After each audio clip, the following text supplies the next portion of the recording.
High বন্ধুরা, আসসালামু আলাইকুম। কেমন আছেন সবাই? আশা করছি সবাই ভালো আছেন। আজকে রেসিপি কি বলুন তো? বলুন বলুন, কি? কিমা ফ্রাই রেসিপি। চলুন দেখা যাক কিভাবে বানায়।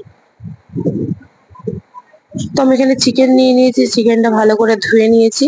তারপরে ছোট ছোট পিস করে কেটে নিয়ে আদা রসুন জিরের পেস্ট, লবণ, তেজপাতা, গুঁড়ো লঙ্কা, হলুদ একসাথে দিয়ে গোটা গরম মশলা, গোটা না গুঁড়ো গরম মশলা, সস একসাথে দিয়ে তারপরে তেল, সামান্য কিছুটা তেল দেব। তো ভালো করে এখানে মাখিয়ে নেব হাতের সাহায্যে, দিয়ে ম্যারিনেশনের জন্য বেশ কিছুক্ষণ রেখে দেব। 2000 years later. তো এটা কড়াই দিয়ে দিয়েছি, কড়াই চাপিয়ে দিয়েছি। কড়াইয়ের মধ্যে কিছুটা তেল দিয়ে বেশ খানিকটা পেঁয়াজ কুচি দিতে হবে। এতে কিন্তু পেঁয়াজ কুচিটা একটু বেশি লাগে। তো পেঁয়াজ কুচিটা ভালোভাবে ফ্রাই হয়ে গেলে, লাল লাল করে এখনো দেখছেন ভালোভাবে ভেজে নিতে হবে। তার মধ্যে দিয়ে দিচ্ছি কাঁচা লঙ্কা, কারণ কাঁচা লঙ্কার ফ্লেভারটা আমার খুবই ভালো লাগে। আপনারা যদি ভালো লাগে তাহলে দিয়ে দেবেন। তো এখানে যে আমি ম্যারিনেশন করা যে চিকেনটা ছিল সেটা দিয়ে দিয়েছি। দিয়ে নিয়ে ভালো করে কষিয়ে নিতে হবে। এটা আপনারা ভাত, রুটি, রাইস মানে যার সাথে খান সেটা কিন্তু ফাটাফাটি লাগবে খেতে। এই যে ভালো করে নেড়ে চেড়ে কষিয়ে নিয়ে জল দিয়ে নিতে হবে একটু।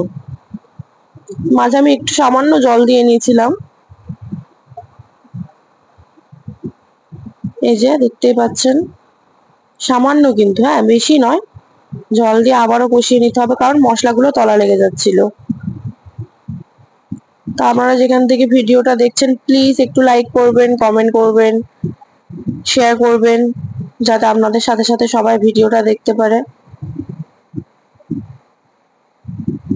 এই যে এখানে আমি সাইডে বেগুন পুড়িয়ে নিচ্ছিলাম, কারণ বেগুন ভর্তা খুবই ভালো লাগে আমার, সেটাও আপনাদেরকে দেখিয়ে দিয়েছি। তো এখানে আমি জল দিয়ে চিকেনটা সেদ্ধ হতে দিয়ে দেব। তো এই যে দেখতেই পাচ্ছেন চিকেনটা হয়ে এসেছে। তো যারা যারা সাবস্ক্রাইব করেছেন তাদের তো অনেক অনেক ধন্যবাদ। আর যারা এখনো করেননি প্লিজ একটু সাবস্ক্রাইব করে দিন, লাইক করুন, কমেন্ট করে জানান আমাদের রেসিপি কেমন হচ্ছে। বাড়িতে ট্রাই করে দেখবেন অবশ্যই চিকেন ফ্রাইয়ের রেসিপিটা। দেখতে পাচ্ছেন কত সুন্দর হয়েছে চিকেন ফ্রাইটা, আপনারা দেখেই বুঝতে পারছেন কত সুন্দর হয়েছে, খেতে ব্যাপক হয়েছিল। বাড়িতে ট্রাই করে দেখুন, অবশ্যই ট্রাই করে দেখুন, ভালো হবে। গ্রেভি গ্রেভি খুবই ভালো হয়েছিল। Thank you for watching.